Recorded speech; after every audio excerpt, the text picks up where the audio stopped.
Welcome to ATR's Raw War. Yeah, we're going to stick with this one. Bedlam Media's premier wrestling podcast, Wrestling Toxicity of the Internet Wrestling Community. I'm your host, Sam the SLB. Alongside me today, as always, the man behind the Twitter, Wrestling's Voice of Reason, Scott, as well as the third man from Parts Unknown, which is probably his basement, my co-host from ATR Rising Sun, Ethan.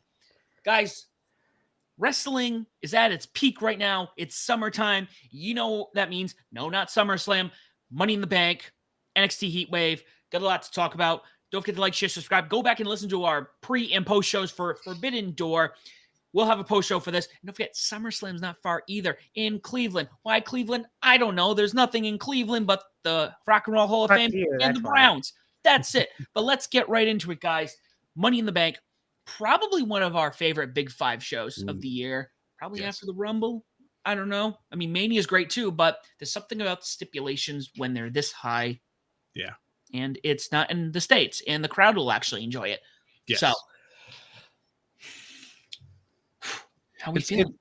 It's good. We're feeling good. It's nice because both these shows, both Money in the Bank and NXT Heatwave, right now only 11 matches. I don't expect there to be any more. You don't want the Tony Khan special? No. With WWE, we really don't get them. Of course, I say this now, and then they'll add one for NXT just to you know. No, we did get it. It's for the main roster. Touche. Yes, that is correct. Sorry, I was looking at the wrong card. Yes, Money in the Bank right now has 5 matches. Heatwave has 6. So 6. Only 6. So we'll go in chronological order. We'll go with Money in the Bank to kick things off. So good. Do we want to? I was going to say, before we start, guys, don't forget, Money in the Bank is Saturday, Heatwave is Sunday. So I just want to clarify. You probably all know that, but if we don't say it, I you'll start be like, to oh, 7 Money Eastern. in the Bank, Yes. why isn't it on? It's Sunday night. Well, 8 for me, but 7 for you guys. That's also a wonderful thing. I don't know if they did this on purpose. Knowing Triple H, maybe he did. Both premium live events start at 7 p.m. Eastern time, 8 for Ethan, because he has to live in the Atlantic time zone because whatever. Hey, it's only an hour. I could be in California, be at dinner time. That would be... Fuck, I wish I had that at dinner time now. That would probably be better. When Sam and I went to Double or Nothing, we got out of the pay-per-view. It was 8:30. It was wonderful. We were just like, what do we... Guys. We honestly, we got out and we were like, what do you want to do now? We got a whole night ahead of us. Right? It's like, Oh, yeah, I remember that because you guys were like, yeah, done the show. I'm like, oh, cool, I'm going to bed. It's like 8:30 for you guys. I'm going down to the Vegas show. I'm like, we have plenty of time. I wish I was in Vegas. Where did we go, Scott? We got a burger from that place right down the road. Yeah. I don't remember the name of it, but that place was super packed. Shake Shack? Was it Shake Shack? Anybody in Las Vegas who knows, please let these two know. I don't remember, but it was good. It took like an hour to get our food, but it was good. Well, right. We expected that, especially when everyone... I know. Yeah, I'm not complaining about that. It was funny because there was 8,000 people in there. By the way, at start time, they've been doing that for, I think, since the end of last year. I think they've been started doing it at 7 Eastern. Thank God, by the way. Have I just been like not paying attention because I don't know. I always thought their stuff was always at 8. The pre-shows would start an hour earlier, but apparently with this one, their pre-show starts at, let's see, there's a kickoff that starts at 5 o'clock on Friday before SmackDown. That's like a fan fest type bullshit. They've been doing that a lot recently. They did that at Mania too. So I like that they do that. That little extra thing for the people who are in the area. It's in Toronto. It's in Canada. It's going to be a hot crowd both nights. It'll be a lot of fun. So I'm kind of upset at Ethan for not going to Toronto. I mean, it's only a hop, skip, and like a 3-hour flight for you. Come on. I know. Although I shouldn't be talking because it's the same thing for me. Yeah, you dick. Maybe next time I'll put you both to shame and I'll just go to Toronto or Canada for a pay-per-view and be like, hey guys, where you at? If you go past me and not tell me, we're gonna have words. We're gonna be a street fight in Ottawa, folks. Imagine that. You know that meme where they're like, when your best friend shows up without telling you, hey, are you coming over? Yeah, come over. I'm already in your driveway. That's gonna be Sam with So you squeaky bald-headed son of a bitch. So 5 matches for Money in the Bank as of right now. Could have another. Don't see it go north of 7. Let's get right into it. you want to just go to the Money in the Bank matches? Get right to it. Let's save those for the end because those I think have the most meaning to them. All right. Well, probably won't go from the bottom up. Yeah, from reliable Wikipedia. Absolutely. Bottom up. Sponsor us. That's right. So match we have here, Cody Rhodes, Randy Orton, and Kevin Owens taking on the Bloodline, any three of the existing Bloodline. So let's go Tama Tonga, Tangaloa, and Jacob Fatu. At least from when I was watching Raw this past week, it showed that it looked like Tangaloa was the odd man out. Because it showed like the three, Randy, KO, and Cody, and then it showed the rest of the Bloodline, but one was definitely off to the side more. So I was like, oh, okay, there's your 6-man tag, whatever. But I don't know. Honestly, for me, I hate to say this, but the Bloodline's going to win this. After what they did to Paul, which I will say, that segment on SmackDown last week was just beautiful. Cinema. Oh my God, it was great. We're not going to see Paul for a while, of course, but when him and Roman come back, dear God, the top baby faces forever. It's going to be amazing to see. But for now, the Bloodline, or the new Bloodline, not going to call it the Bloodline, the new Bloodline is definitely going to get the win here. They're not going to, they've done everything they possibly can to build them up. They're not going to have them lose in their first premium live event as this new foursome. It's not going to happen. The Bloodline Wolfpack. I mean, it's. I'll take this one. This one's kind of tough because if Jacob Fatu's not in the match, I could see Cody, Randy, and KO because obviously fellow Canadian. But I'm gonna go with the Bloodline because I feel like they need to like push him strong. Like and plus with the rumors of Solo Squad challenging Cody for the WWE title at SummerSlam, which that's what it seems like they're doing. Yeah. Unfortunately, I like Solo, but no. Push him, no. But I'm gonna go with the and plus if Jacob Fatu's in the match, you don't want to start his in-ring debut with a loss. And by the way, his team's a banger, by the way. Oh my God. So beautiful. 3-0 for Bloodline. Yep. But I'm going with Scott here with Bloodline. Here. It's hard to argue. It's interesting because Solo, especially when he started, I think a lot of people were kind of like, okay, he was in like NXT for like a hop, skip, and a jump. And then he's here, and now you're like, I don't ever see him being a main eventer. You know, he's just Roman's right-hand man, and he is rightfully so become Venom in like the best way possible. Okay. Like, I mean, when you talk about somebody who has taken over, and this is something that WWE has done really well, especially with the storyline. They know when and when not to push the Bloodline. Like, when do they? I mean, they pretty much win most of the time. But like, Solo is so toxic. For him, he needs to win this, especially like you said. I have not watched SmackDown. I've seen like the whole bit though with Paul, and that to have them do that to Paul and then them just to get an L, false flag. Wouldn't make any sense. Exactly. And you really want to push this idea that Roman's coming back, whether that be Money in the Bank, whether that be SummerSlam after Cody beats Solo, whenever it happens. You need it to when you have somebody coming over and taking over something like this, you want to set it in place where, I am infallible. Yeah. I'm not questioned.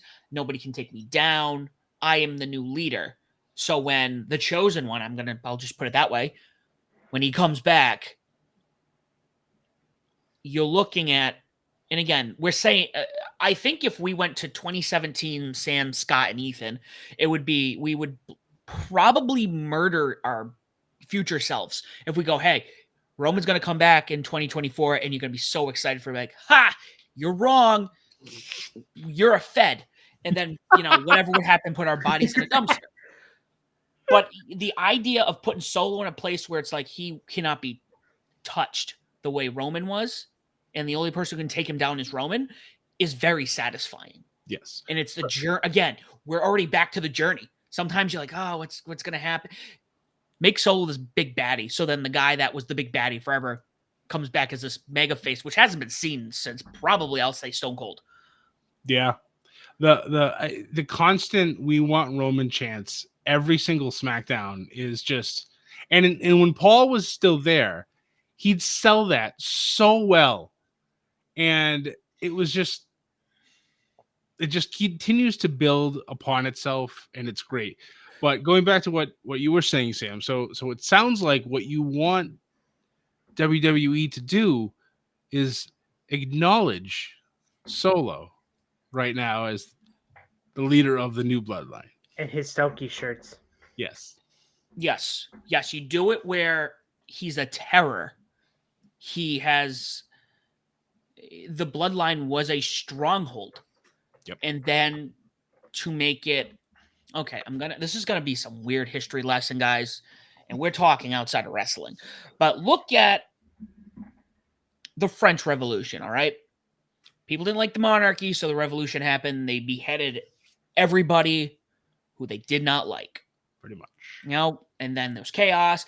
And who else comes out of the ashes than a man named Napoleon Bonaparte, who, not even arguably, most notably, was more notorious in terrorizing than the monarchy that was in control. Yep. Prior to the revolution. So you can also use the Germans, between, the Weimar Republic and the Nazis. The idea where you can't get more evil than these people. And then you find something that's more evil than something that's more evil, something more vicious, something that is going to eat at you more so. Because that's the thing. The bloodline ate at people, and it killed people, and it was irritating. I mean, hell, for all long game, if you really wanted the long game and you thought, hey, Cody's going to lose this belt in 6 months, make Solo take it. And depending on when Roman was coming back, you get to that point where he's champion. Let's throw WrestleMania out there. I'm just going to throw this out there. Roman comes back, knocks Solo down, and takes the belt at Mania. Not saying it's going to happen. There's probably other things in line, but make it where Solo is so unbearably tolerable, worse so than with the bloodline. Again, everyone loved the bloodline, and I'm not saying people should. You should be excited when the bloodline comes out because you're going to be pissed. This is something that's not going to end. You need that feeling of desperation. This again, you want that 39 desperation where Cody was gonna win it, and then he didn't. Yep. So that being said, you can also do this and not sacrifice a hit on Cody's career. True. I don't think this hurts Cody with him losing. No, not in this match. No, definitely not. I don't think he takes the pin here. No, I don't either. And I don't think, honestly, I don't want to say it. I think Kevin might. That was my thought too. And I hate to say that because I love me some Kevin Owens. But if Cody does take the pin, it needs to be by Solo. Mm-hmm. Because then you can lead right into SummerSlam. Or Randy. I've been the champion. I want a title match. That is another road to go right into it. Yeah, so if it's Cody or even Randy, if Randy takes the pin, it has to be by Solo. True. So, I don't know. I think we're in agreement there. And fantasy booking, guys. There we go. Jacob Fatu is going to dog walk Randy's bitch ass. There we go. I was trying to remember his MLW pros. You ever heard them? They're Jacob Fatu. Put a microphone on that dude. I've the problem with that is that I think just by his presence already, I feel like he'll quickly outshine Solo, and I don't think they want to do that. So they'll probably keep a muzzle on him until he breaks off, or maybe he swerves on him and goes with Roman. Yes, I know, but you never know. But I've seen some of his promo work, and I've seen clips of his matches. The man is a menace, and it's going to be interesting to see him get unleashed. And I really hope that he goes absolutely insane. Yes, we acknowledge Jacob Fatu, the Samoan werewolf. And the sad thing is the bloodline never stops. There's like 18,000 other cousins out there, so you never know. This thing continue to grow forever. Who knows? let's be honest. It's probably, I mean, there's rumors Hikuleo coming in. And True. I'm like, okay, no, take a break from our members. Leave 4 is everything- good for now. We don't need a 5th. You know, we're not heading towards War Games just yet. maybe in the fall we can introduce a 5th. But as I sent that meme, or we saw that meme this week, where it was today, where it's like, man finds out he's like as like 0.002 Samoan blood has to go attack Cody on Friday night. Like, But also another reason I'm thinking Bloodline because in Madison Square Garden they had that fight and then they basically got their ass beat at the beginning of the show. Yep. And then Kevin Owens, if there was a hardcore title back in the day, I think Kevin Owens would have been the perfect champion because he loves flying off fucking balconies and railings and tall ladders and cages. I love that he does that stuff, but he needs to not for longevity's sake. He still has a young child at home. He needs to not get hurt. Thankfully, he really hasn't. But I remember when he did the Swanton Dog like last year at Payback. I thought he broke his back, his tailbone, and his ankle. If you know, you know. Yep. Pepper Farms remembers. Well, following that, guys, we have this is such a good card. This is the thing. You just need so Sami Zayn taking on Braun Breaker for the IC title on the line. Well, my title reign's fucked. I'll take this one first. Oh, this is tough. I'm gonna say Sammy, but it's not clean. okay, Interesting. Because whatever Braun with that beautiful spear of Ludwig Kaiser. Kaiser's feuding with Sheamus. Whoops. Sheamus still needs the Intercontinental title. 4-way at SummerSlam. could be. Ooh. Could be. Sign me the fuck up. And honestly, I like Braun, but it's still kind of early for him. Like, I know they put the NXT title. Like, I'm not counting. Like, I think it's still kind of early for the for him to have the time. I mean, he's been on the main roster for what, 2 months now officially. Like main at full time, something like that. True. But I mean, fuck. They put Oba Femi as North American 5 matches in, so.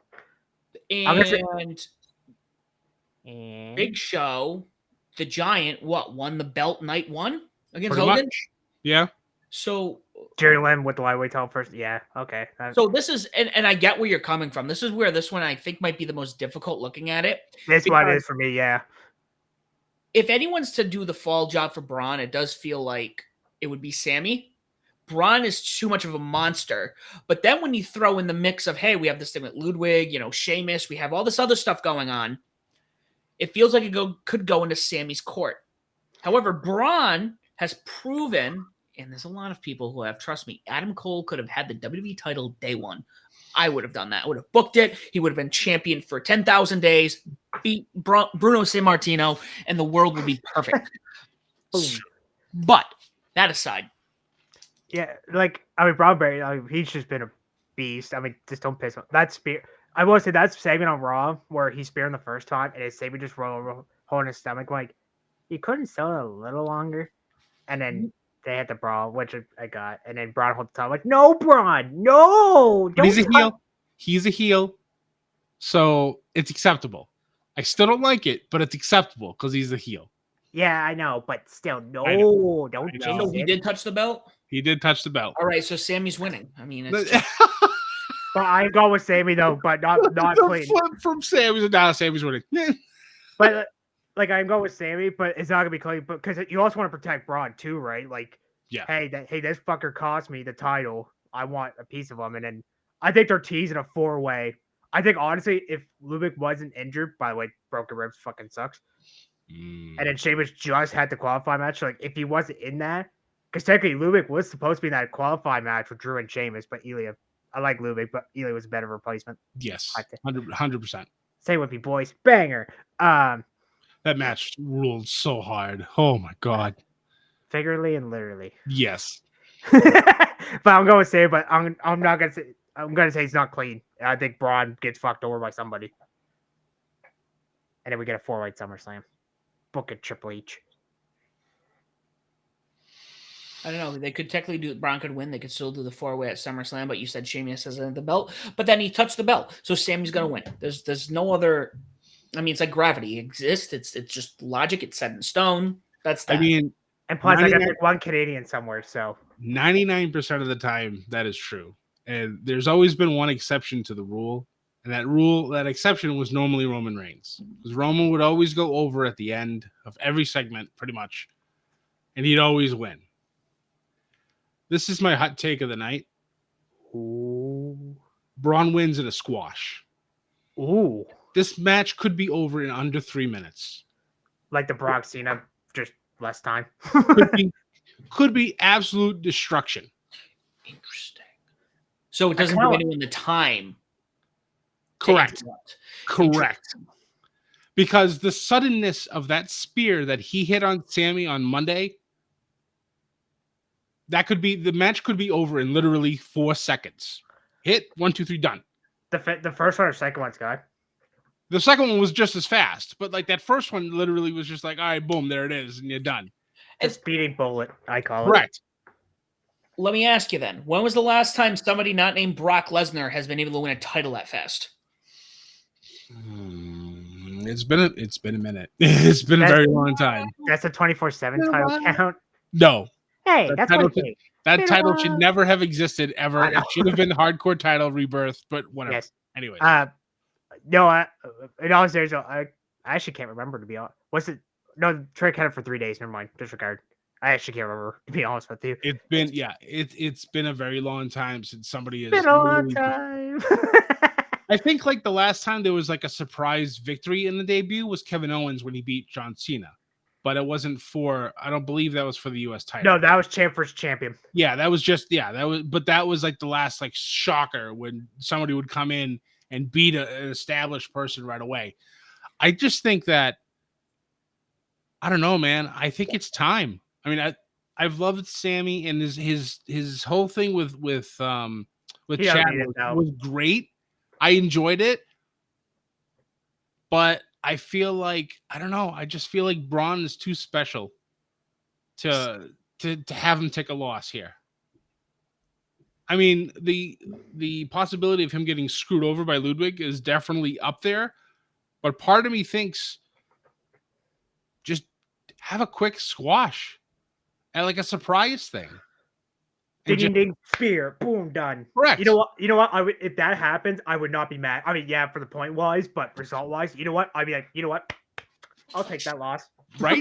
And then he can gloat with Adam Pearce because for stuff like that, and just like there are ways to get this to go, and you want to do that, like Sam said, there's still a way to pull this fatal 4-way in, because then Ludwig can then try to challenge. Sheamus can get involved there, and Sammy wants his rematch. So there's your fatal 4-way for SummerSlam. And then after that, who knows who wins out of that fatal 4-way. Braun could have a short title reign, but that's fine. Braun's going to be doing this for 20 years if he wants to. So he's young. Yeah. So he's got plenty of time. He's but like I think he's my age, I think, or a year or two younger. Yeah, so he's got time, but I feel like he's ready now. Like he had the NXT title forever.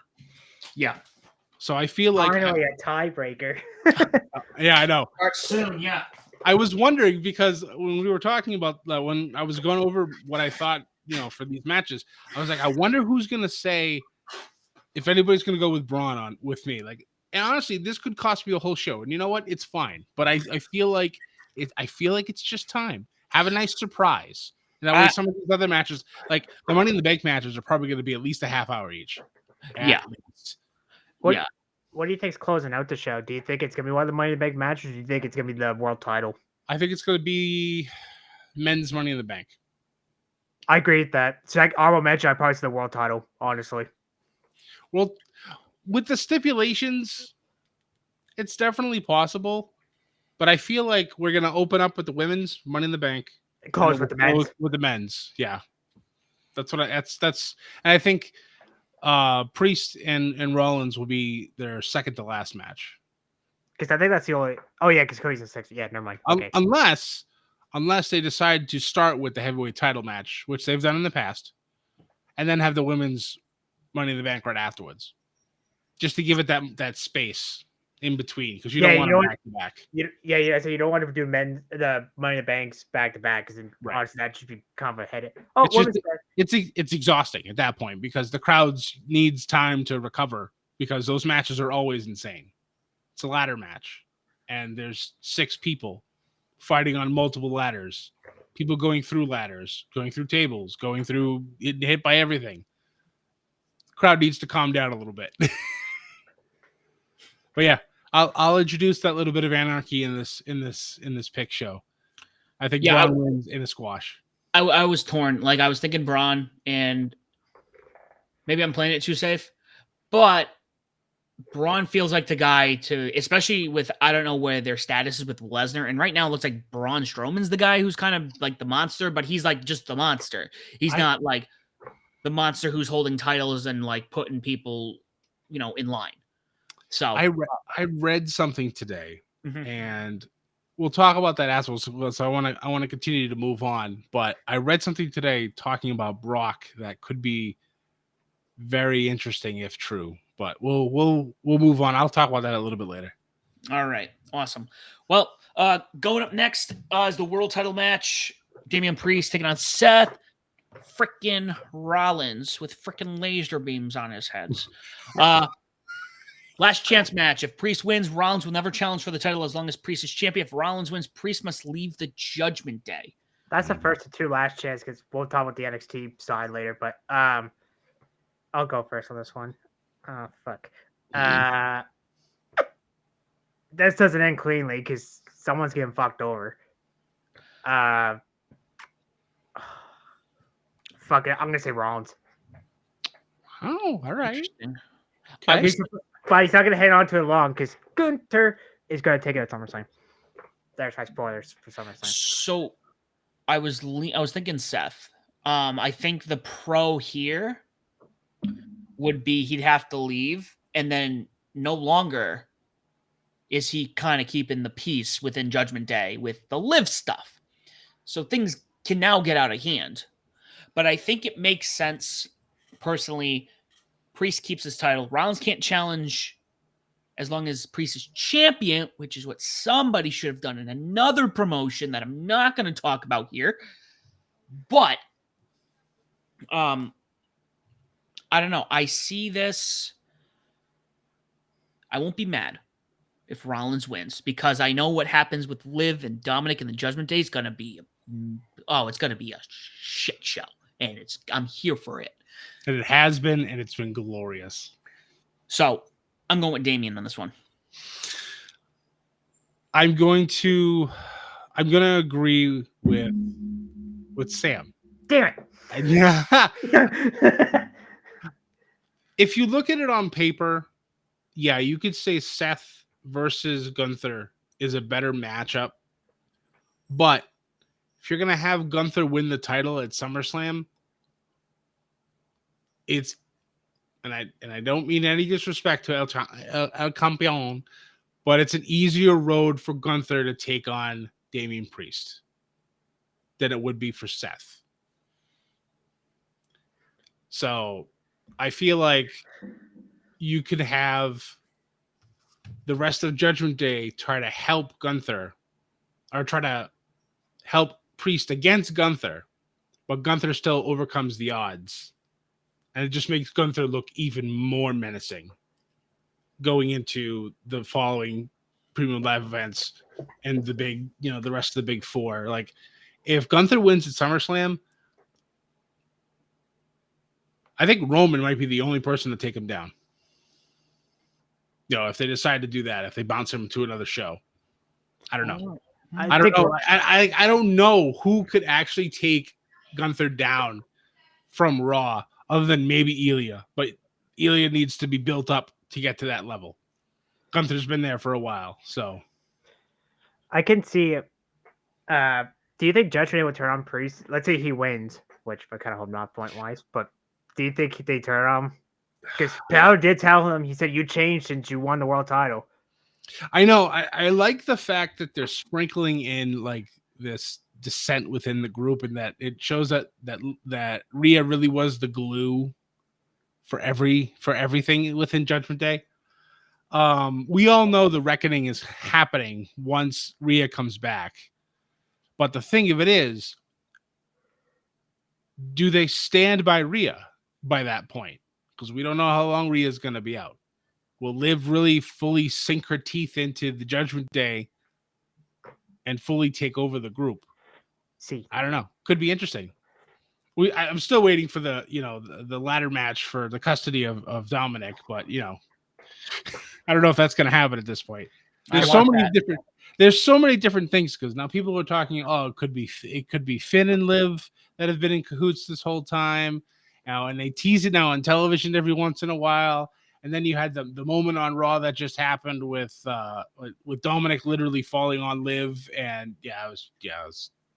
Did you know she didn't get up that quickly?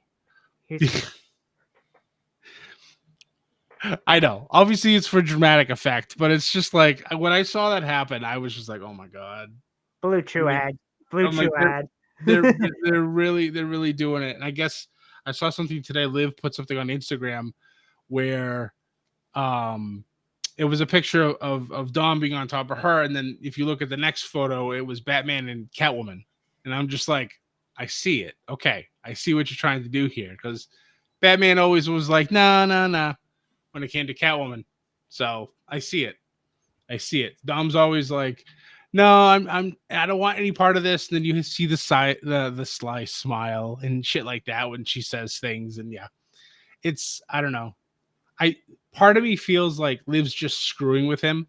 And then once he finally like embraces it, she's going to turn him down, and it's just going to be Head games. Oh yeah, absolutely. And Dick, it's just she's dick teasing him. She's doing something to him. That's for damn sure. Well, let's move on to the 2 Money in the Bank ladder matches. Oh shit, that was quick. See, this is what happens when it's not a 15-match show. I love it, to be honest with you. TK, take notes. This is how you book pay-per-views. This is 5, how he book 6. He used to do 8, and we'd be like, cool, 8. What do you mean, Vince, you have 3 days for one pay-per-view? That's not reasonable. Yep. But the rules, just so everyone knows, 1 pick per person. Yep. And let's just go with the women's. We'll go to the men's. So the women's match, we have Io Sky, Chelsea Green, Lyra, Valkyra, Tiffany Stratton, Naomi, and Zoe Stark. I'll take this. You know what time it is, boys? It's Tiffy time. Tiffany Stratton's taking the briefcase. Io doesn't need it. She won it last year. Yep. I could see Lyra Valkyria. She's my honorable mention. I'll just be honest. Oh, shit. Naomi's not going to win it. No, like Naomi, but let's just be honest. She's been booked kind of crappy since she came back. Who else in this again? Zoe Stark and Chelsea Green. Yep. Okay, you know what? I would not be mad if Chelsea actually grabs it. And she's like, she said she wants to bring the Divas title back. It's interesting because you also want to bedazzle the Money in the Bank too. I'm going with Tiffany Stratton though. I've been saying it for months. It's Tiffy time. She needs to win it. So it's interesting you say that, because I was like, there's no way they'd give to Chelsea Green. But then I do remember Carmella did have the briefcase for a bit when she kind of went through that. Twice. Oh, she had it twice. Yeah. She is the first and second winner of the Money in the Bank. Technically, James Ellsworth is the first winner because he grabbed it first. But yeah. And then did the rematch on SmackDown. Yeah. Yes. So, I wouldn't be mad if Chelsea's like my honorable mention. It should be Zoe. This is the thing. I think Money in the Bank works when it's somebody who really hasn't, I don't want to say not in the spotlight, but they're not like Zoe and Chelsea I'd be fine with, but I'm pretty much leaning with Ethan here. Good. Come join me. Come on. No, honestly, when I'm looking at this, it would be Tiffany. Tiffany makes sense. But granted, she's so far up the totem pole now, maybe she don't need this. Maybe It is Zoe. Maybe Zoe needs to step up. Yep. You know what? I'm going to make it interesting. It's Zoe time, boys. There you go. There you go. I'm going to go with my girl Zoe. Zoe is my honorable mention because I love we always have. I love this different honorable mentions. Well, Sam had 2 technically, but whatever. Zoe's been talked to in the back a lot by Sonya Deville, and Shea Baszler pulls her away. Correct. It would not surprise me if Zoe wins that she tries to discard Shayna, and you have Sonya come in and be not necessarily your tag partner, but a manager. Because I don't know if Sonya is going to wrestle anymore, which is fine. I think she's great. She was great as an authority figure when she was going head to head with Adam Pearce. That was great. I'm not gonna lie. And I think she'd be great as a manager. Like, we need more. Like, I've been screaming this for years. We need more strong managers. And I think Sonya would do a wonderful job with Zoe. So I don't think it's going to be Zoe. But I would not be upset about that. Who do you think it's going to be? Io doesn't need it because she won it last year. I don't think she's going to do the back-to-back. Like CM Punk. Right. Lyra also, I think, is too far up the totem pole now, even because she came out so strong. Don't think she needs it. Naomi, I think, is there for the workhorse. You need that workhorse person. The Kofi Kingston ladder match spot. Correct. Yes. I think it'd be fun if she won it, but I don't really see her doing so. So for me, it's down between the odds-on favorite of Tiffany Stratton and then everybody's favorite diva of Chelsea Green. And I'm gonna go with Tiffany Stratton. I'm gonna hit. Oh my god! I'm gonna hit myself if Chelsea wins because it's literally like 51-49. Yeah, it's that close for me. Chelsea winning writes stories for months. Correct. But it's also the point, if you look at it, is she ready to be a champion? Or is she the first female to fail in her cash-in? That right there is a story. Yeah, because like they kept so I'll bring some stats. I forgot to do records because honestly I've been busy all week, so I didn't have time to do record. So if Io wins, she'll be back to back with Punk, officially not Edge, where he won from Mr. Candy. You know that bullshit. Yeah.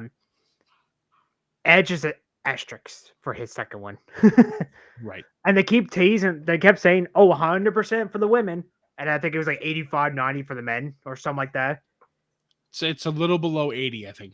Like the actual percentage. They've said it's 70, around, 79 it's around 80%. Yeah. Close enough. Yeah, I know. Close enough.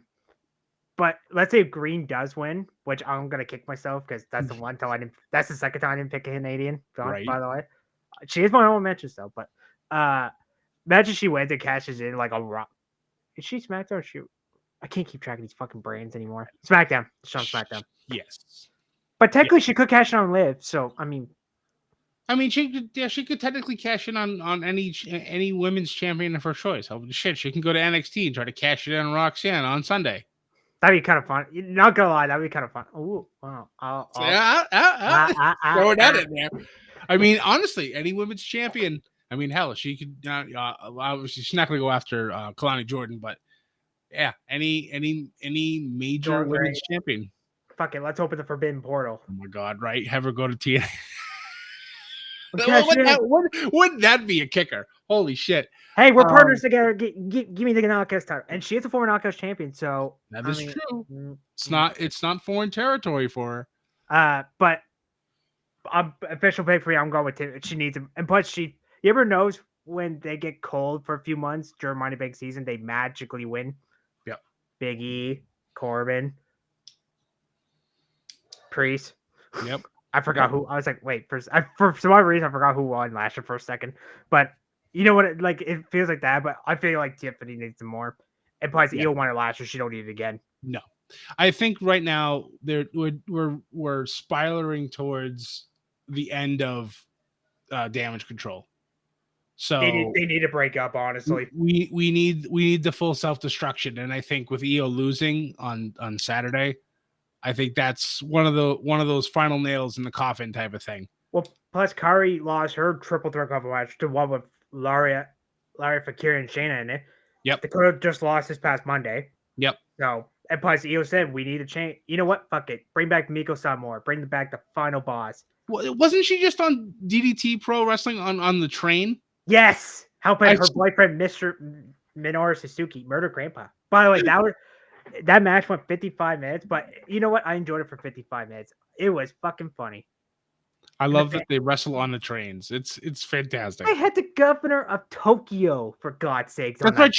She chopped somebody. I don't remember who it was, but yeah.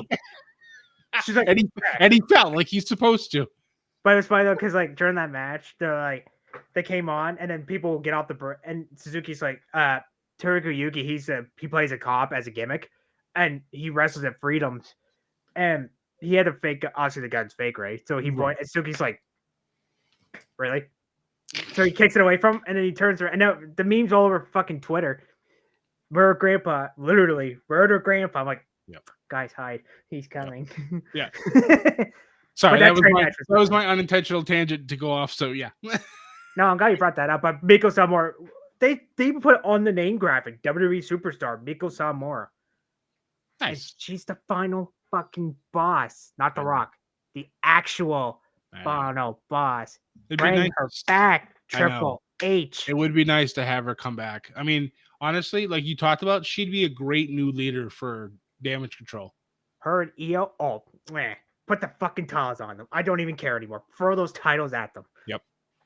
Where's my Okada Rain? Make it rain. All right. So we got one more on this card. Then we went over to Heatwave.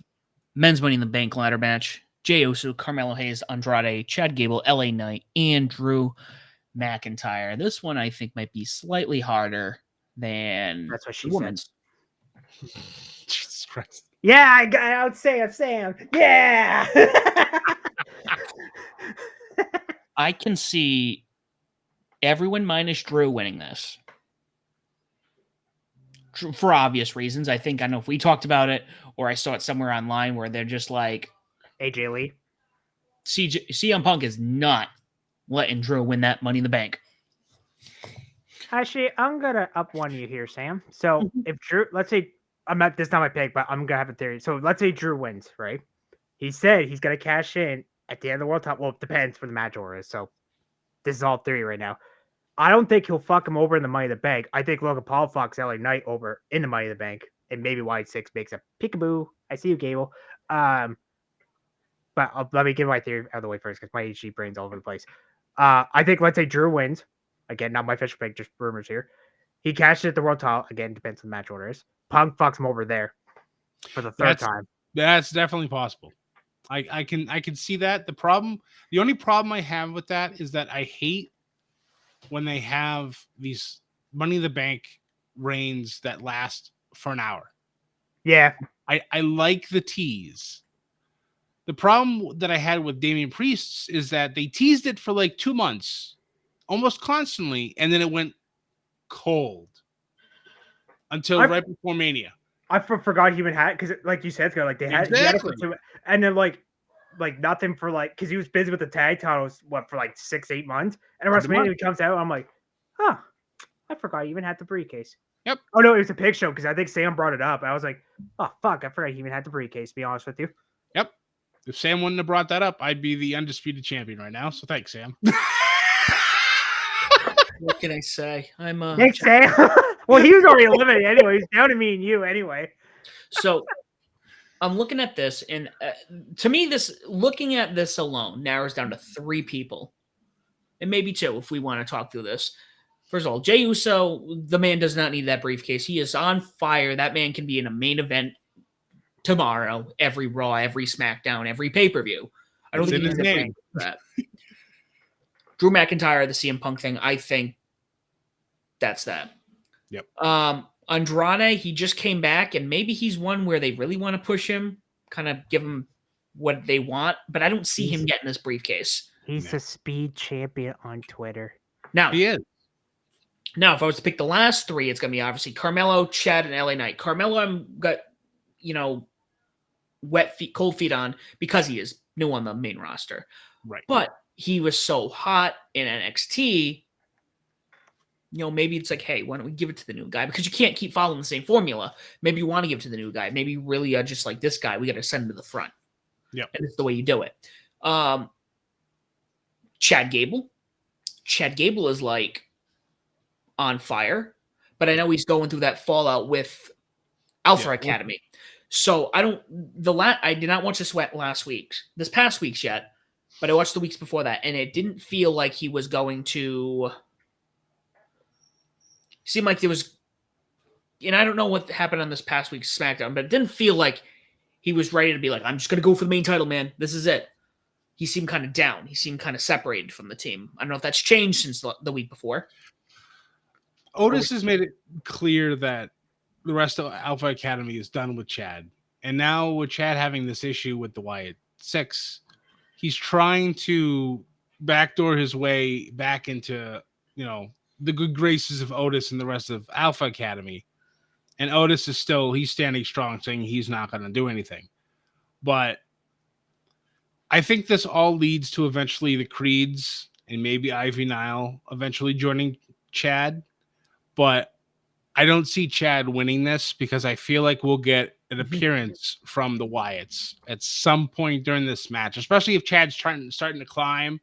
We'll get the traditional Fiend like lights and shit starting to shut down type of stuff, and then he'll disappear. Like Chad will literally disappear and he'll be gone for the rest of the match. Like I can honestly fully see that. I think it'll look amazing when it happens. But yeah, I don't see Chad taking this. Yeah, so this is why I'm breaking it down. And for me, who makes sense, and again, I picked Zoe Stark, so maybe I'm absolutely wrong. But LA Knight is high enough up the totem pole, but I always feel like, and I read what the Twitterverse, the ex peoples talk about, how LA Knight is like always seems to get shafted. He's like all up here and high enough, but I think him with a Money in the Bank briefcase is a dangerous man. So, you know what? I just talked myself into it. LA Knight's the guy. All right. Do you want to go next, Scott? Do you want me to? You go ahead. Okay. So I'm going to go elimination. So I don't see Knight winning because Logan Paul fucks him over. Gable's going to not the winning because, like Scott said, Y6 fucks him over. Andrade's the speed champion. Don't see that happening. Oh, fuck, this is hard. Why didn't... Now it gets more difficult, yeah. I might have... I think I talked myself into Drew. But, like, Carmelo's been cold. And he's been kind of... I mean, he did pin Randy Orton, so, I mean, who's... Oh, Jay. Like, I don't think Jay wins it. By the way, did you see him hiding under the goddamn ring on Raw? That was funny. And he came out, he's like, is it clear? And then he starts signing shit. I'm like, bro, go before they kidnap you. Yeah. But Gable made a good point, though, by the way. Remember, he said Jay technically stole the Firefly. He's like, yeah, no, they can have him back. I'll take the mosquitoes. Yeah, I know. They fucking died. But that's classic Chad Gable, though. He's deflecting. That's what he's been doing for months. So, yeah, I really enjoyed that whole segment. I thought that I'm going to go with Drew McIntyre. Fuck it. Good to be wrong sometimes. I understand. Yeah, okay, Mr. 9 and 4. Wow. Easy. You said you said LA Knight, right? He did. Right? Okay.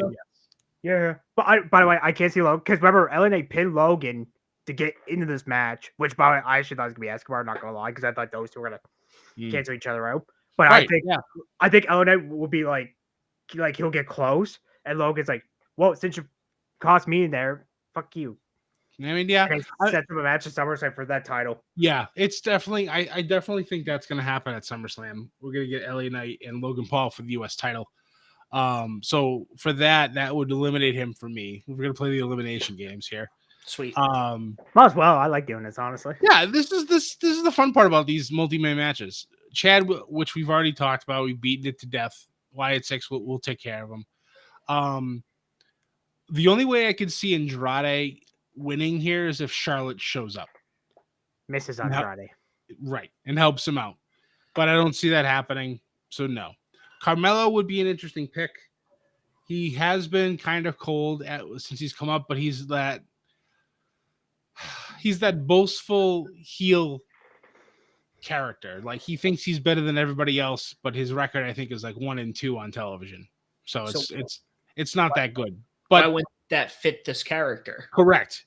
That's the thing. That's what kind of makes it interesting. He could be mellow, not Mella, mellow. Yes, mellow. Drew. Come join me, Scott. Come on. Join. Drew's tough because obviously we know Punk's going to get involved at some point. Somewhere. Yeah. Will it be during this match? Will it be if he decides to cash in, depending on, like you said, where everything goes, where it comes to the match placement? And then the safe pick here is Jey Uso. But does he need it at this point? I don't think he does, to be honest with you. Yeah, I mean, everybody wants to yeet in the bank, but is he going to actually do it? I don't know. So,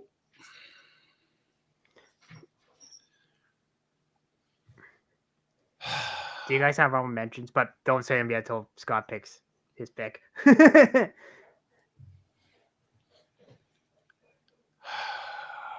I think this is the toughest one, honestly, for me. I agree. Yeah, this is it's easy to eliminate half, but the other half, it's like shit.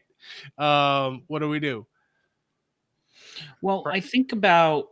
Hold on. As we talk about this, and as you think, I'm going to pull up the 2017 Money in the Bank, and I bring this one up because I remember there were so many hot stars that could have used the win, and not to knock SmackDown one. What? That was the SmackDown pay-per-view one. The only time it was brand exclusive. Yep. And that was, and keep in mind, these were the people on this card: AJ Styles, Dolph Ziggler, Kevin Owens, Sami Zayn, Shinsuke Nakamura, all getting defeated by Baron Corbin. Scott was happy about Not a crazy Corbin fan, but that was the year where any of those guys could have won, and most of them could have used it. Yeah. And then we got Baron, so we could be absolutely wrong, and Andrade walks away with this thing. I mean, that's very true. I mean, KO was U.S. champion on that show, so I mean, it could have happened. But I'm gonna say my own mentions right quick. I honestly, Carmelo and Jay were my two honorable mentions. Yeah, I think it's hard to argue that one because Carmelo, if you want to go with his character, and also it doesn't hurt. Okay, if you're gonna go with Braun, start your new generation. We're just gonna start pushing the older people up because some of these older people, like Randy, even though he's wrestling, he's probably more broken than most of the other talent, and I don't see him wrestling too much longer personally. AJ is another one on the way out the door, kind of like we talk about with New Japan. It comes a point where you're going to have to start, you need to bring this new talent and really polish them. And then Jay's the safe pick. I mean, I wouldn't be mad. I just don't think he needs it. Poor Scott doesn't know who to pick. I really don't. And this aggravates me because I feel like seeing Carmelo with Money in the Bank would be hysterical, especially. And I say that in the way that how his character is. You already want to punch him in the face for just how obnoxious he is. You give him Money in the Bank, he's going to be even more obnoxious. Does he cash in and actually do it? I don't know. Jay seems like you said, the safe pick because they've put so much advertisement into Jey Uso being on the cover of Money in the Bank, the whole Yeet in the Bank thing. They've done all this advertisement for it. So it's like, it makes the most sense. But Drew McIntyre also makes a lot of sense. So I am legitimately torn between the three of them. And spin the wheel, Scott. Spin the wheel.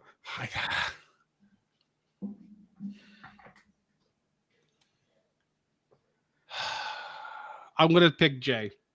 Just I don't know. It's like I don't know. I'm gonna pick Jay, and I'm probably gonna lose based off of that alone. But I don't know. I'll pick Jay. I don't know. I like this because guess what? All of us could lose. That's right. We're all different, and that's what makes it even more. We finally have some tiebreakers. I know. We're all the same on the women's. Well, no, I take that back. Sam's by himself with Zoe, but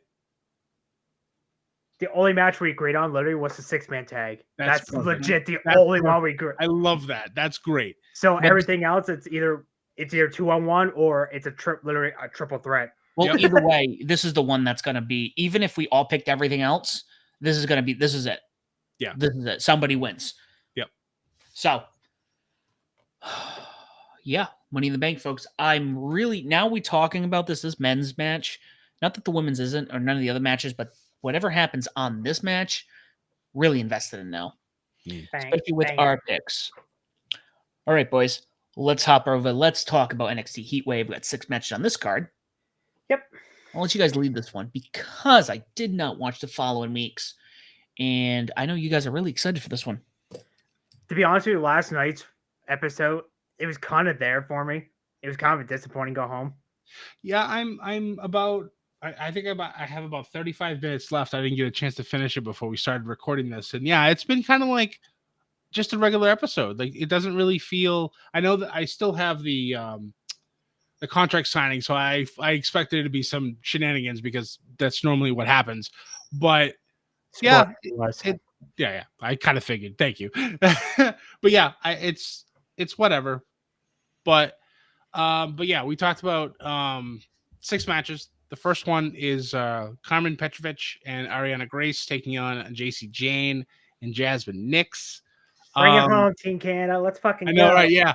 Both Carmen and Ariana are both from Toronto. So hometown girls for those two. And obviously JC and Jasmine are a more established tag team.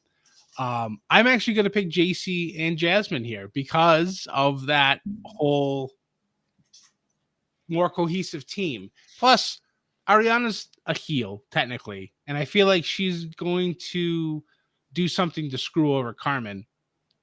Maybe to I don't know, take the spotlight away because that's her character.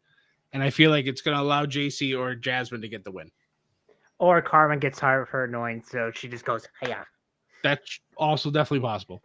All right, Sam, who do you got, senor?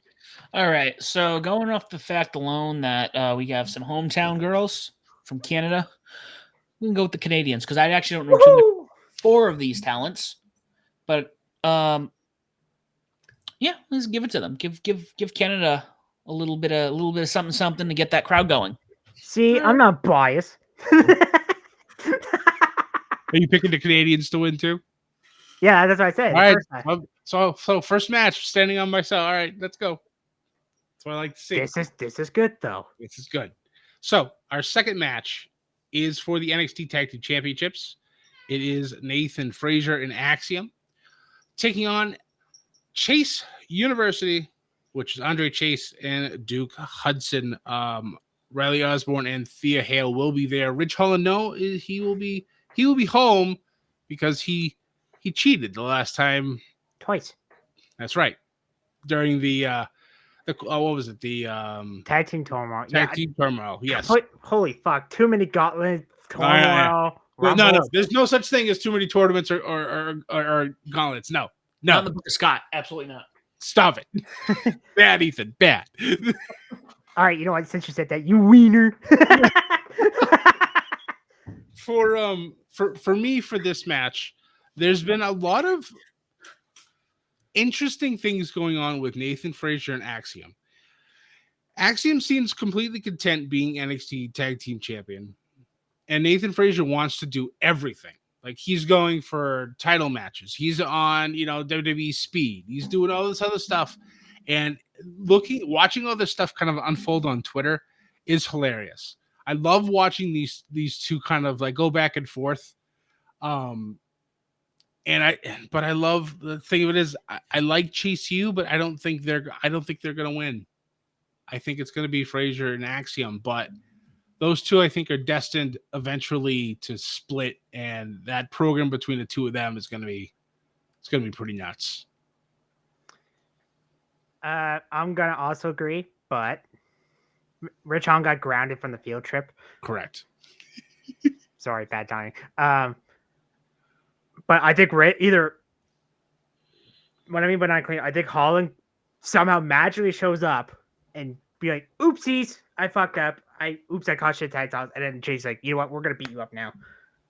Or remember, Riley Osborne's kind of teasing being a dickbag because he didn't want Rich. He didn't want Rich and Chase U. That's right. So maybe Riley, the British guy, ironically in Canada, goes heel. Maybe. I'm going with team, no pun intended, but Speed. By the way, Yeah. him and Xavier Woods on Speed on Wednesday, fun match. That out of context is like him and Xavier Woods on Speed on Wednesday. Wow. What kind of TMZ video are you watching? But yeah, so again, I'm going off of the one episode. This is like bad data analyst work. That's what I do, folks. I'm a data analyst. But going off of the information I have from 2 weeks ago, of NXT, I did get that feeling with Ridge and whatnot that like he didn't want to be there, but they wanted him there. So there's a little bit of a. I don't feel like this is a long-term thing. I did notice Nathan. What did he sign up for? Which tournament was it where Axiom was like? Oh, the Battle Royal for shot the NXT title, and Yeah. when Ron Evans won, then he eliminated Tony Joe, so you got a hair scrub because Luke Ga, say that 15 times, right? Chris Fear's like, want a title shot? Here. Yep. Like, and Axiom's like, bro, what the fuck? We have the tag titles. I'm like, no, you're the dumbass who didn't go in the Battle Royal. So I don't think Riley or Ridge, if Ridge comes out, I have a feeling he will cost them somehow. Not like interference or anything, but just cost them. Like, And, hey, what are you doing here kind of thing. And then a distraction. Yeah. Maybe, Riley comes out, like you said, some scuffle, or maybe they're like, we need, you're going to detention for this, and do something like that. So I want that to happen. I want someone to say, go to detention. Yeah. Get the fucking detention. Yeah. So yeah, I think this is a clean sweep on this one. And last time I didn't pick them, they fucking won. I'm like, God damn it. So our next match is for the new NXT Women's North American Championship. We have our champion Kalani Jordan taking on her good friend Sol Ruka. Two faces fighting one another. Both these ladies. Exactly. Both women definitely what's the word I want to look for? They're both very deserving of this championship, but Kalani just won this title. I don't think she's going to lose it just yet. She's not going to Buddy Rogers it? I don't think so.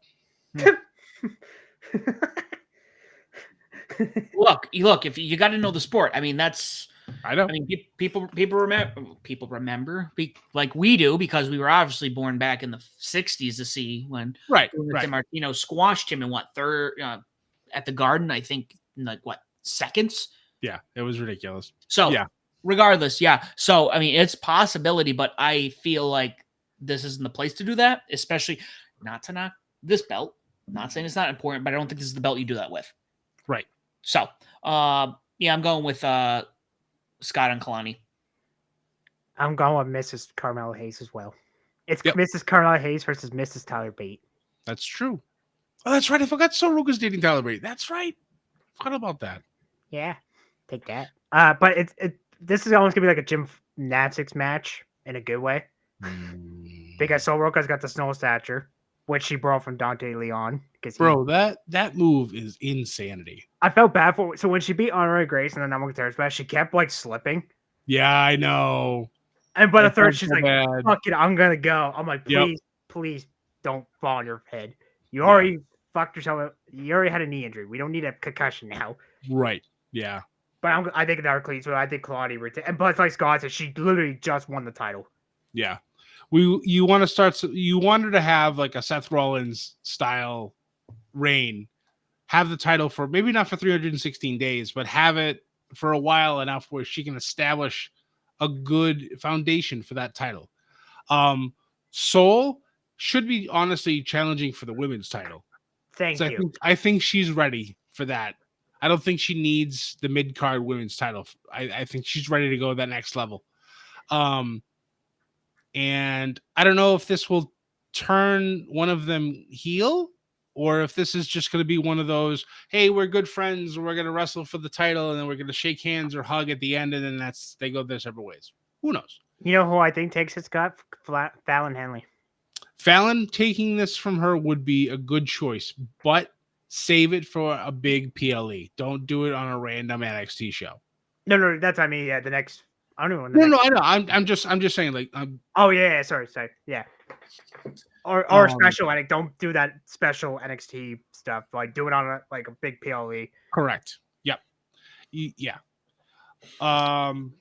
Fourth match for the NXT for the men's North American Championship. Obafemi, Mr. Wakanda himself, taking on the man who technically I don't believe he actually lost his title. Yeah, in that's West- Dominic. Oh, that's right. Dominic beat him. That's good call. I forgot about that. I like to erase that part of my memory with Dominic being in NXT. Taking on Wesley. And if Femi wins, Wesley can never challenge for the North American title as long as Obafemi is champion. So this is our last chance. Part 2. Correct. I love Wesley West. to the moon. West. To the moon and back. The moon.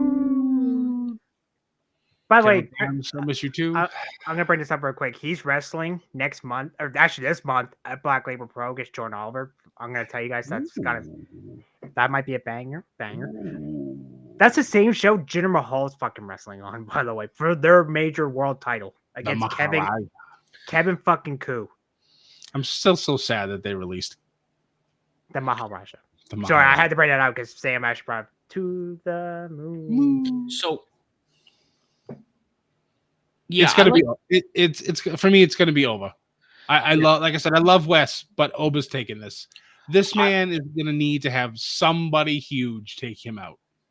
Yeah, I was just thinking that because I loved everything when we saw him at TakeOver in Philadelphia.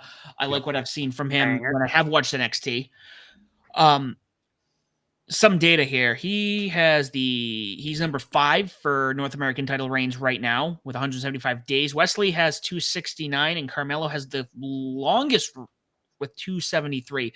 So if we talk about people who are going to get this title reign, Yep, it's Oba. Yep. Oba's going to be the Gunther of the North American title. Yep. So, and again, I think imagine once you get that and he drops it, that boy's going straight for the NXT title. Correct. Absolutely. So funny that we were talking about with Oba. There's been a tweet that's been sent out by a certain Moose. Moose Moose. talking about how he might want to, have a go at Obafemi. Yep. And Let him. Let's go. So I love the TNA NXT crossovers. Let it continue to happen. That match will be absolutely batshit crazy. Imagine the chance. Oof. Moose. Oof. Yeah. Moose. Oof. Moose. This one's tough because most of the last chance matches, like, let's be honest, 99.9% of the time, the challenger wins. Right. But the last time I can remember, Drew lost inside Hell in the Cell. And Riddle. Also, keep in mind that, and I don't know if this is since Cody got signed, because I've noticed this recently, or more so recently, where they always have been specifically saying, as long as I'm champion, you're not getting this. Right. You have a shot at this. So it's like, okay, so you could have the belt for another year. I can't, take it. But if you lose that belt tomorrow, I'm right back in the game, baby. yeah, right back in the game. So I feel like it does add some stakes, but it also makes it like,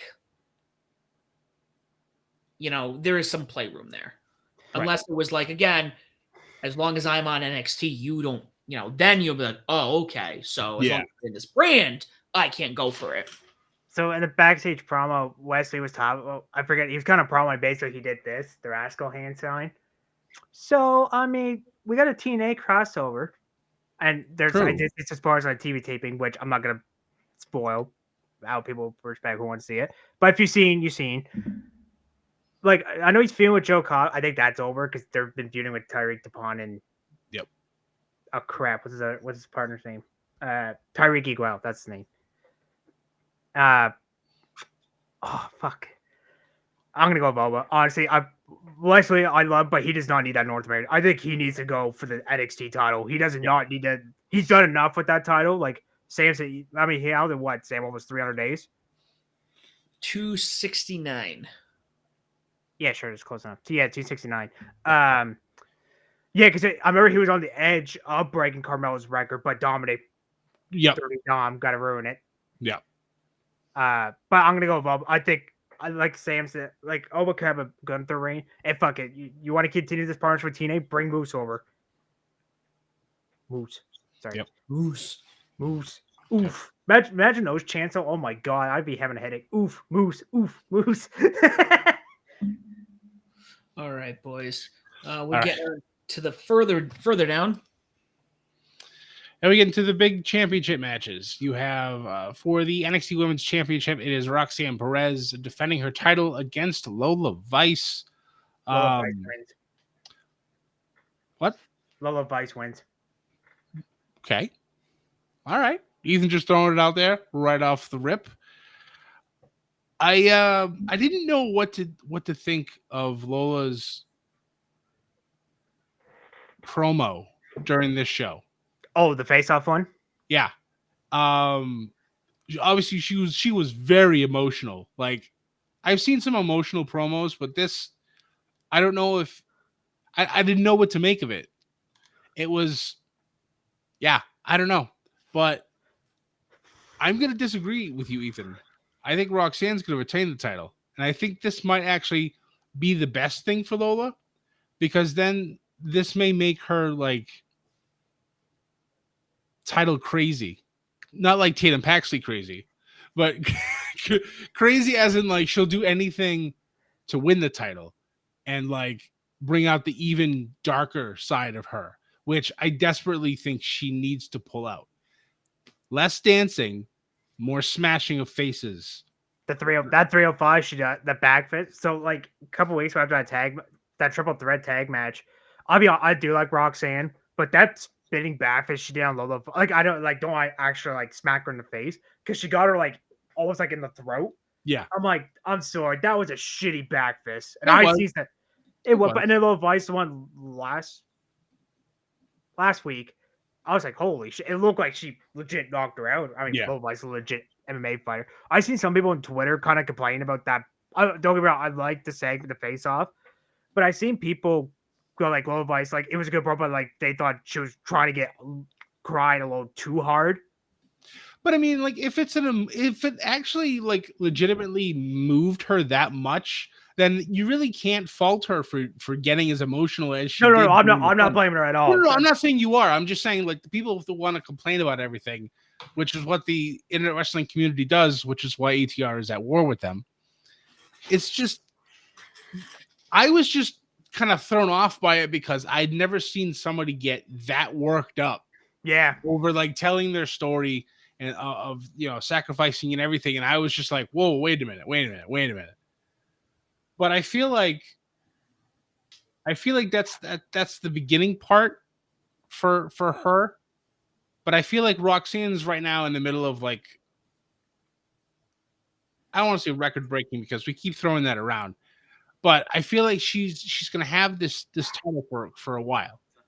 So, and I think this might be that moment, like I mentioned when I was making my pick, that this might flip the switch for Lola and make her even more dangerous, which I think will serve her better in the future. So that is my reason why I think Roxanne doesn't win, she survives. Yes.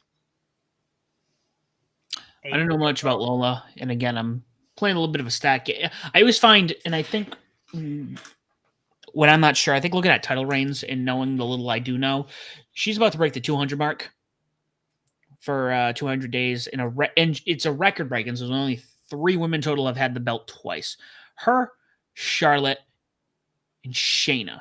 Yep. So she's not going to be hitting the top 3. She might make top 5. I don't know.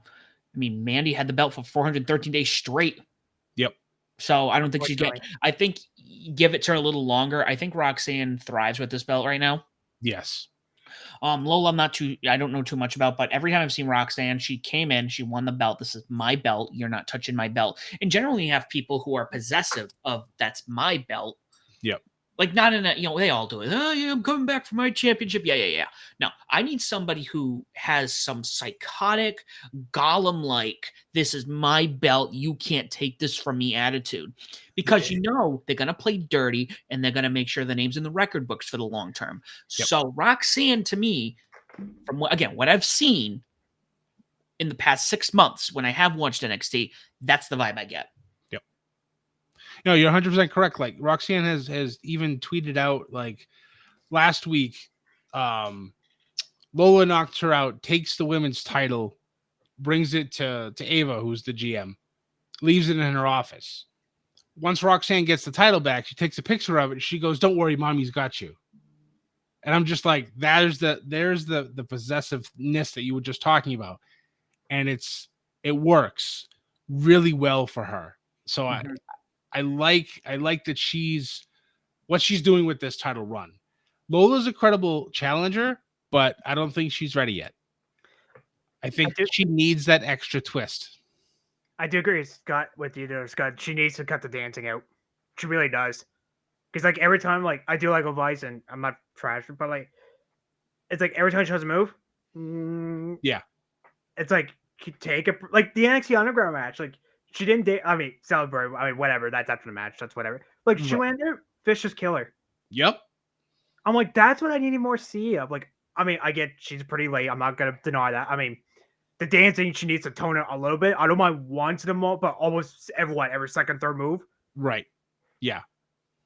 Yeah. It's like we all know you have assets. I understand that, but use them in an appropriate timing. If you're in there to be a killer, be the killer in the match. Like the Underground match, like when she want to get Shayna, fine, that's okay. Beautiful. That was beautiful. That You don't need bullshit, by the way. you don't need to shake everything during the matches. Save that for afterwards. Save it for when you win your title. It's just not going to be on Sunday. Cool. All right, main event. Let's go, boys. All right. So our main event is a fatal 4-way match for the NXT Championship, featuring 2 Canadians. We have our champion Trick Williams taking on Javon Evans, Mr. Bouncy himself, All Ego Ethan Page, and the chairman Sean Spears. All right, I'll go first on this one because I got excited for this one. So Sean Spears, I know he's Canadian, not winning. Javon Evans, he's great. He was so in De La Pro. If you haven't seen him, he was really good. That he was their world champ, but he had fake it because WWE. I can't get when he first said he was bouncy. I was like Ray Phoenix bouncy or Ricochet bouncy. It's a boing. I'm like, dude, holy fuck. But he's too. He just debuted on the main part of NXT because he wrestled on Level Up for a while. He don't need it right now. Will be future world champion. Don't get me wrong. Oh, absolutely. Ethan Page, you gotta win this, bro. Win for Canada, dude. Don't be like the Oilers. I'm allowed to take cheap shots. Don't fail us. Win this. So you're going with Ethan Page. And he lost last month Battleground, so I think he needs to rebound. And by the way, his theme song, banger. All ego. Come on, boys. Did Joe Hendry with me? No? All right. We need to definitely believe in Joe Hendry to show up more often. That's for damn sure. So I'll go, Scott. I'll let you have the last word on this one because I know you're gonna just have this storytelling of what you imagine is going to happen. And I always love when Scott ends the night off or the show off with this is what I'm seeing, and it's like I feel like I'm watching a film in something cinematic. And then even if I'm wrong, I'm just like I don't care. That is Da Vinci right there. It's Da Vinci painting a story. So with that being said, I would love to see Ethan Page win. Ethan Page, I vote again. I think the three of us are on the same page. When he was in TNA and part of the North, he was incredible. I knew he had potential like no other, and not just his in-ring ability, his mic ability. Yep. Like not that Josh Alexander didn't, but he was just again through the roof. AEW fumbled him hard. That was what, if I'm going to blame him for something, that's probably in my top 5, fumbling Ethan Page. He should never have been, doing what he did not need Dan Lambert to talk for him. He could cut a fucking promo. Correct. Why do you, all respect to Dan Lambert, you did not need him to talk. He's a fucking talk. I haven't seen Dan in a while. Trick is on fire. When I've been in and out of NXT for a while, and when I remember when Carmelo debuted and he had Trick with him, and Trick was just this is like a solo scenario where you're kind of like, oh yeah, cool. He's as a sidekick and it's gonna kind of help a little bit, and he'll get some notoriety and maybe he'll be on a mid card. And now you're at this point and you're like, man, he might be more popular than the guy he was following. Right. Not that Carmelo wasn't great, but I almost feel like Trick is like even a step above Carmelo. Yeah. And I feel like, and again, the crowd whooped that Trick, kind of like the Obafemi thing. Oof. The crowd is really, when you have something like that, there are times where, you're going to have somebody the crowd goes nuts for. They'll go crazy, and that's great. But when you have them like saying stuff like the whoop that Trick, yep, you want that to last, and it's going to really soak into people's heads. I don't think Stone Cold or The Rock would have made it as well if you didn't let them have their long runs, as the very successful runs, and the crowd screaming things, their catchphrases or their songs or whatnot for years. And now we say what when we want to tell somebody I don't care what you're saying, even in professional conversations. I know we all do it. Your boss says something like, what? But in your head, unless you're a psychopath and you're saying it in real life. What? So that being said, Trick is here. I see him at least having this for, 6 months. Give him a longer reign. Really let him shine, because he's going to be on the main roster next year. No doubt about it. Yep. No, it's this one for me was an easy pick for me, like right off the bat.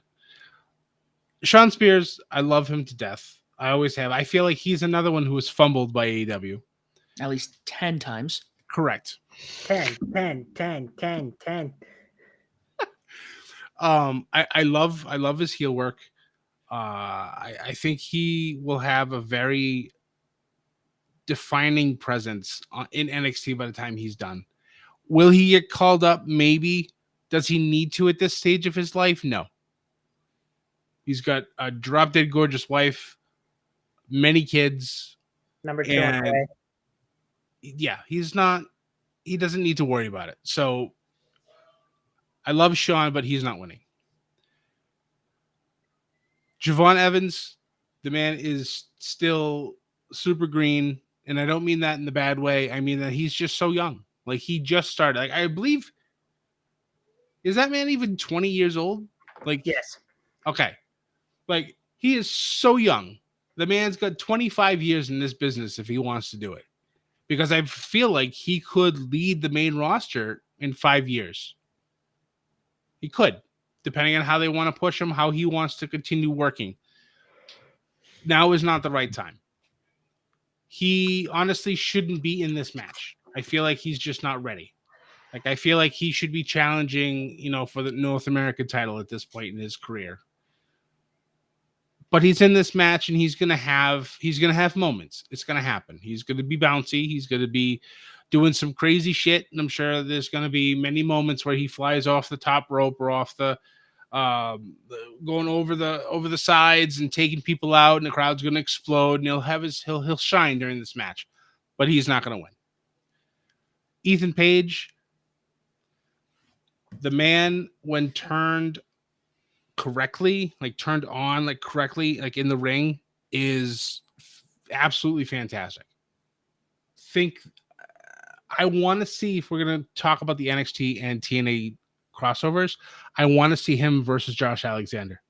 Yes, sign me the fuck up. I think that would be wonderful. If they do a Worlds Collide, which I hope and pray to God that they do, I think that would be a beautiful match to watch. Just to see the evolution of both wrestlers as they've gone their separate ways. Josh has obviously stayed with TNA, but Ethan's gone through AEW, now into NXT, and we'll see what happens there.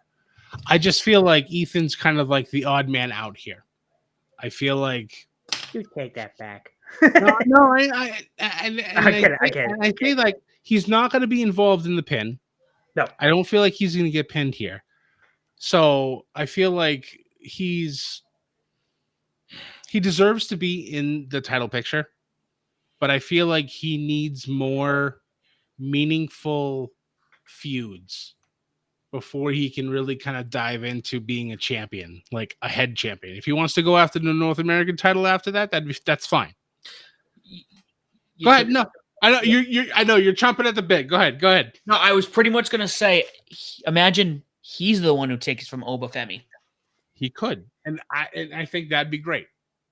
I think that'd be a great stand and deliver moment for next year.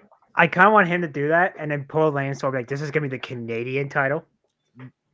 Well, I mean, it's part of North America, so I mean, it kind of still fits. But that would be funny. Like if he goes to the main roster, wins the U.S. title, he needs to change it to the Canadian title.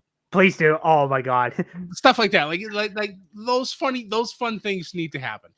But Trick Williams is going to retain this title. He is going to lead NXT into the CW network as their champion.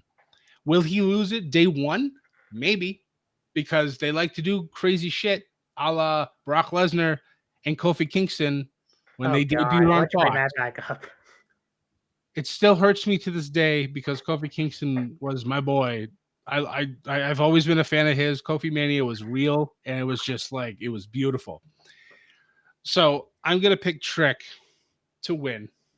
But to tie this up in a nice bow, I mentioned Brock Lesnar probably about 45 minutes ago, and I said I'd bring this back. Oh, no. I saw a rumor. Now, this does not have to do with NXT. This is just a Brock Lesnar thing. I saw a rumor that I know we don't normally talk about these, but I feel like this makes more sense. With Brock being potentially named one of those people in the lawsuit that's been happening with Vince and other people, there's a rumor that if Brock is brought back, it would be somebody brought back by Stephanie McMahon.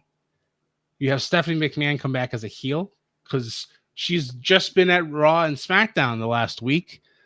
Potentially might be coming back into the company. Who else to deflect the heat, potentially with Brock, is a heel Stephanie. Comes in, she can oust Adam Pearce on Raw, and you'd have Brock just let go and to do whatever he wants on Raw. Ooh. Just a little extra tidbit on the end of the episode. Holy shit. So we get Jacob Fatu and Brock Lesnar, right? Correct. Oh. Clear. Well, no, technically no, because the Bloodline's on SmackDown. But no, it's got leave. But at some point, that could happen. Well, I mean, Brock Lesnar using his butcher gimmick can kill. Never mind. I'm gonna leave that alone.